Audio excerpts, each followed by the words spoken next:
Welcome to In Depth with Academia. I'm Richard Price, CEO of academia.edu. Always a pleasure to have you join me as we dig beneath the surface of influential research.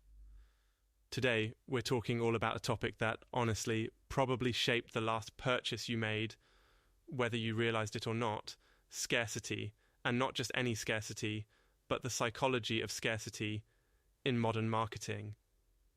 This paper comes from Hadrian Stone, who's also the author of the 23 Laws of Marketing, Master Them or Die. Quite the dramatic title.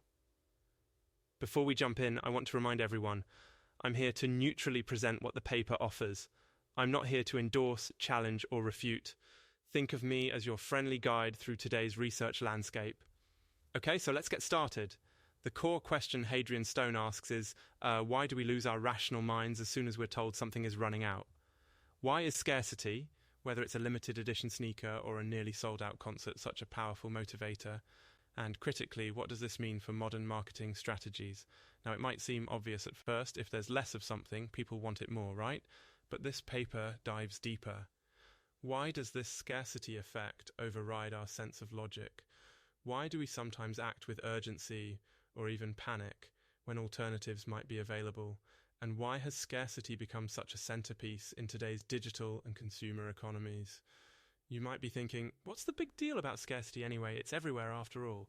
But Stone sets up scarcity not as a passing trend, but as a law of persuasion, a foundation for how we're influenced as consumers. He pulls from both psychology and economics, even dipping into some big names like Robert Cialdini.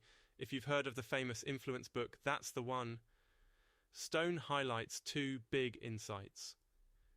First, scarcity taps into something deep, a kind of primal urgency. Evolutionary psychology tells us that if resources look limited, we spring into action quickly because, survival. Coke was running out in the desert, you'd do anything for that last bottle, right? Okay, maybe not anything, but you get what I mean. His second major finding is that marketers deliberately design and enforce scarcity, not because they have to, but because they know it works. And it's not always artificial. Sometimes things genuinely run out. But more often than not, those waiting lists, limited drops, and sold-out banners are strategic. Let's look at some examples Stone gives. Luxury brands like Hermes intentionally restrict how many Birkin bags they produce. Is it because they can't make more? Not exactly. It's about making the product desirable precisely because it's so hard to get. So folks feel special, almost lucky, to even be on the waiting list. The result? Those bags achieve legendary status. Same story in the digital age with companies like Supreme or Nike. Stone notes how limited time drops transform shopping into an event, a spectacle. Instead of products sitting on a shelf, they're released in bursts, announced by countdown clocks. And when they sell out, boom, everyone wants them even more. It's like musical chairs. You don't want to be the one left standing without a seat. Or maybe it's more like Black Friday stampedes, but online. Funny thing, I once tried snagging a pair of limited sneakers online. Yeah, I didn't even like them that much, but the timer, the hype, suddenly I was irrationally invested. Anyway, I didn't get them, so I guess scarcity works. But, and this is key, Stone claims scarcity has evolved from a clever trick to an actual structural law of the marketplace. In the 23 Laws of Marketing, he argues that successful brands don't just use scarcity as a tactic, they build their entire strategy around it. Scarcity isn't a sideshow, it's the main event. That's a pretty bold assertion, and just as a reminder, these are Stone's claims, not mine. I'm presenting his ideas, not championing them. Now, what does this all mean for you, the listener?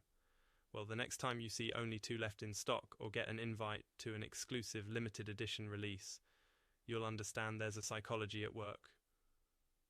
Maybe it'll help you pause, reflect, and ask, is this a real opportunity, or am I being nudged by the power of scarcity?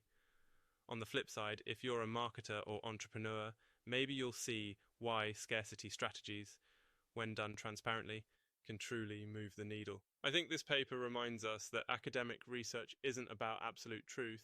It's about giving us insights sparking questions and sometimes making us see the world a little differently. Whether you agree with Stone or not, you'll definitely spot the fingerprints of scarcity everywhere you look now.